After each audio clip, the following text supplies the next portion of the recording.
David, are you an atheist? Yes. When did you become an atheist? Around age 12. Believing in God makes no sense. To me, it's the dumbest thing. It's for people that can't accept the fact that they're going to die and rot in the ground like I'm going to do, and it gives them some relief from that thought, because it's not the nicest thought in the world. Are you an atheist? Yes. Yes, I am. Yes. Yes. Yes, sir. Are you an atheist? I am. Yeah, I'm an atheist. Yes, I am. Alex, do you believe in God's existence? No, I do not. How long have you been an atheist? I would say probably since I was about 15 years old.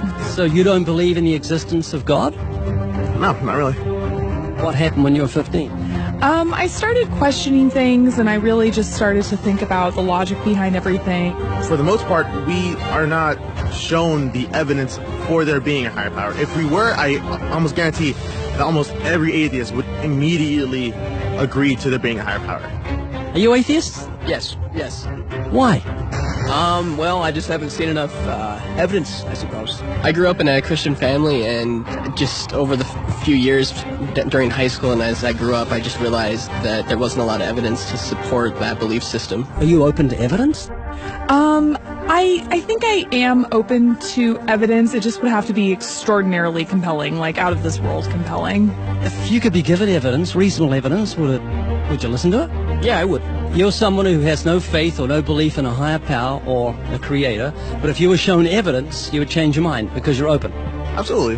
Flick through the pages of the book I just put on your lap, look at the color pictures, and I'll ask you a question.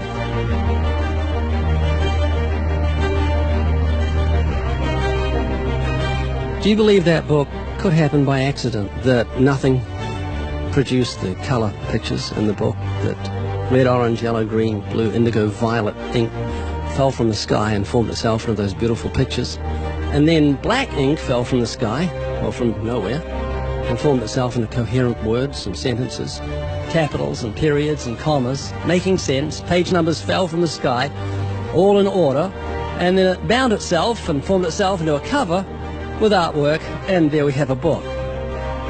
Obviously, intelligent design designed the book. Wouldn't that be correct? Yeah. Can you see where I'm going with this? Yeah.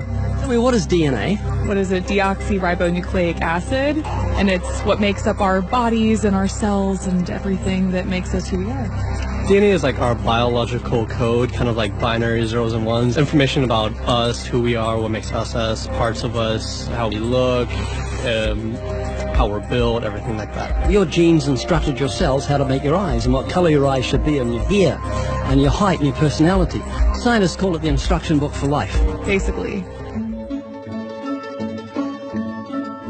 Everything that you are or ever will be made of starts as a tiny book of instructions found in each and every cell.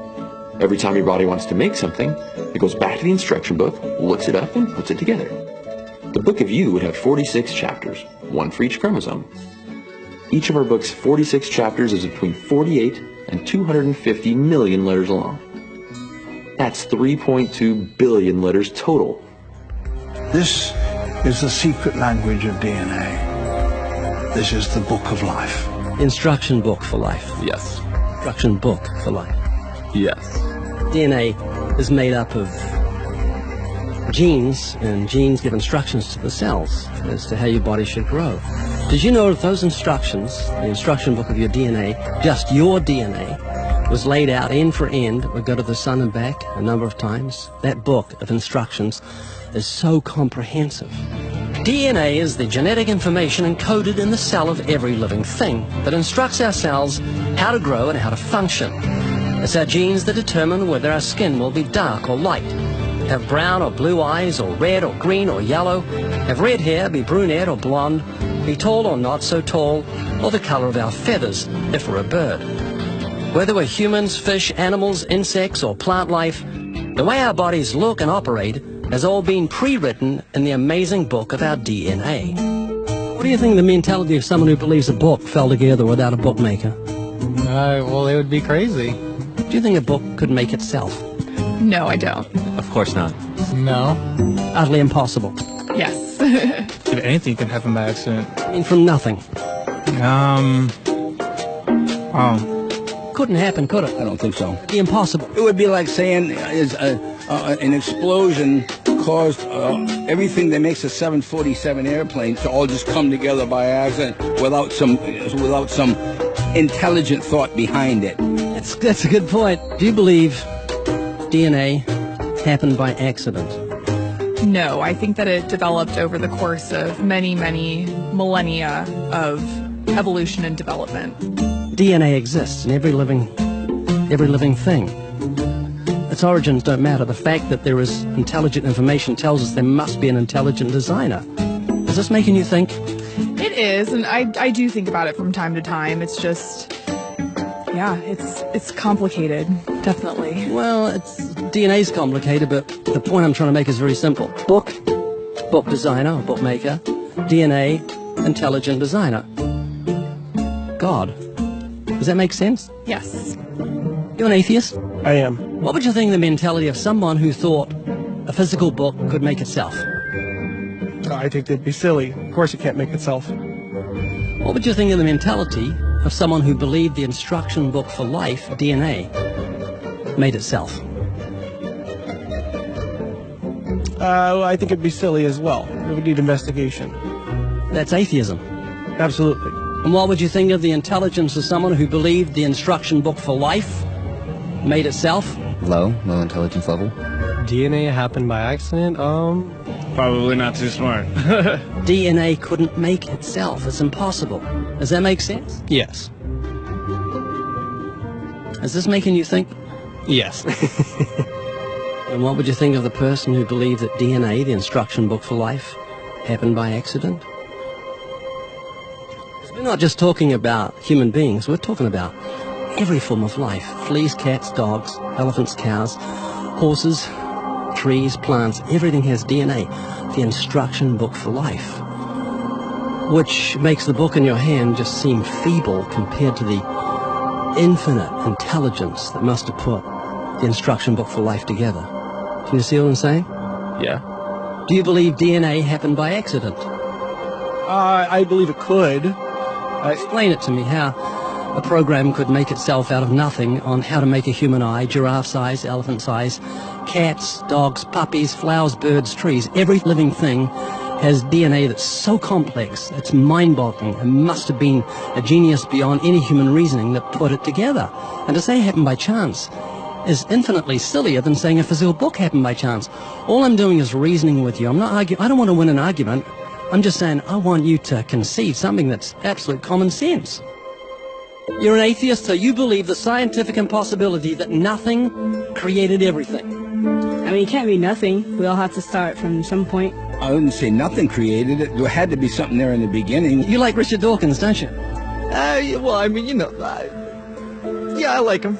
Do you believe nothing created everything, a scientific impossibility, which is what he believes? You don't believe in a creator of all things?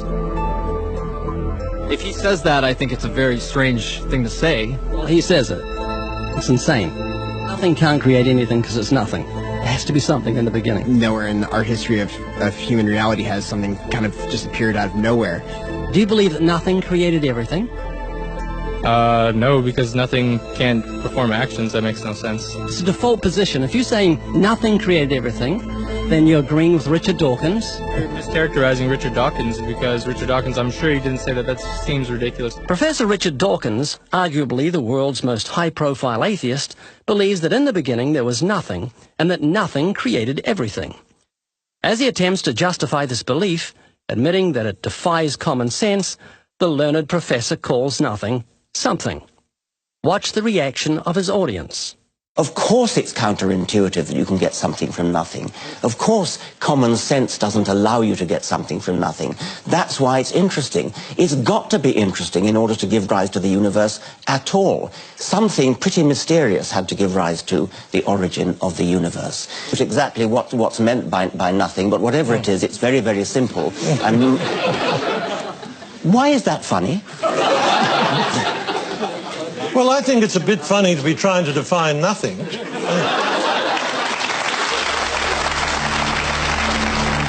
Richard Dawkins, I'm sure he didn't say that. That seems ridiculous. The audience reaction confused the normally eloquent professor, because he's not used to being the object of laughter. What he didn't realize was he was talking to people who were endowed by their creator with the virtue of common sense.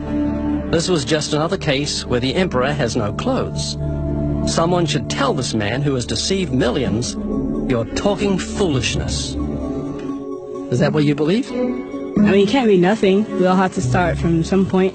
But there has to be something that created everything. You just wasn't God. Is that what you're saying? Yeah. It's just evolution, how things became from one organism into many.